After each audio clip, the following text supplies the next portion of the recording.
June মাহত যে পাতিলা এতিয়া হলো কি আমি 8 বছৰ পৰিয়ালবৰ্গ প্ৰথমতে দুখিত যে 20 তাৰিখে আপোনাৰ বাৰ্ষিক উদযাপন কৰিব নোৱাৰিম প্ৰথম কথা ইমান শ্বুটিং নাছিল দ্বিতীয় কথা কি আপুনি যে ফেচবুকে নাই কাৰো মূলনো নাহিল কথাটো কিন্তু আগদিনাখনো মনত আছে ঠিক আছে ফেচবুকে ৰিমাইণ্ডাৰ দি দিব যাওক জুনৰ বিচাৰিছে জুনৰ মাহত কিন্তু এতিয়া 20 লগত 30 হ'ল আমি এবাৰ ফুলেৰে আপোনাক এবাৰ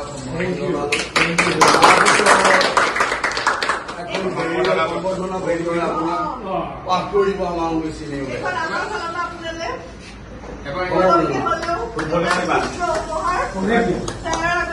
সকলোকে পঢ়ি শুনাইছো যে ইয়াত কি লিখা আছে শুভ জন্মদিন আপোনাৰ দেৱজিৎ হাজৰিকা।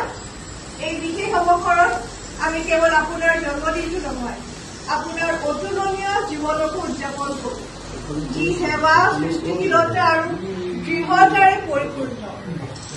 এজন দায়িত্বশীল আৰক্ষী বিষয়া হিচাপে আপুনি ন্যায় প্ৰতিষ্ঠা আৰু জনসেৱাত নিজকে উৎসৰ্গা কৰি মানুহৰ সুৰক্ষাৰ বাবে নিষ্ঠাৰে কাৰ্য কৰি আহিছে। কিন্তু পোচাকৰ বাহিৰত আপুনি এজন প্ৰতিভা সম্পন্ন শিল্পী। আপোনাৰ শিল্পকৰ্মই আপোনাৰ গভীৰ চৰিত্ৰৰ প্ৰতিফলন আৰু দৃঢ়তা আৰু সংবেদনশীলতাৰ অপূৰ্ব সমন্বয়ৰ দৃষ্টান্ত। আপোনাৰ জীৱনত এই দুই দিশৰ অসাধাৰণ সান্য আমাৰ বাবে এক গভীৰ অনুপ্ৰেৰণা। এই বছৰটো ভাল স্বাস্থ্য মানসিক শান্তি আৰু সৃষ্টিশীল অনুপ্ৰেৰণাৰে পূৰ্ণ হওক। যিসকলৰ জীৱনক আপুনি স্পৰ্শ কৰিছে তেওঁলোকৰ কৃতজ্ঞতা আৰু সন্মান সদায় আপোনাৰ লগত থাকক। অতিশয় সন্মান আৰু হৃদয়ৰ গভীৰতাৰে শুভেচ্ছা জনালোঁ।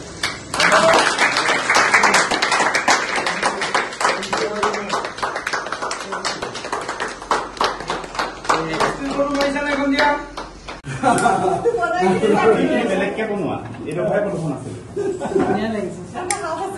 পেইণ্টিং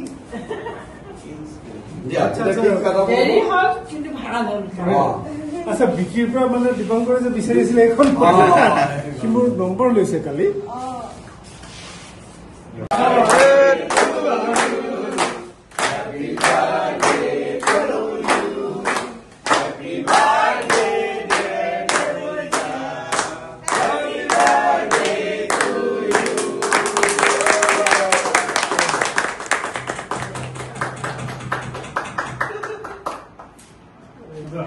প্ৰথম তুমি আছা কাষত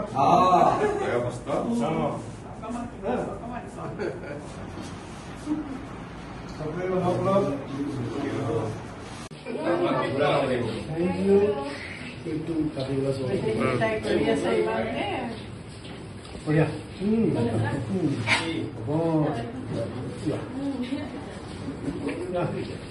থেংক ইউ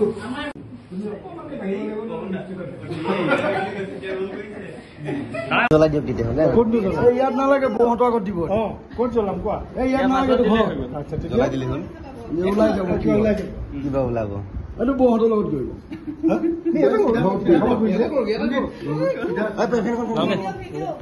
ভিডিঅ' বনাইছো আজি তুলিছা এইখন অথনি তুলি আছিলে দিওঁ জ্বলাই দিয়া মাজতে জ্বলাই দিলে ইয়াতে দাদা দাদা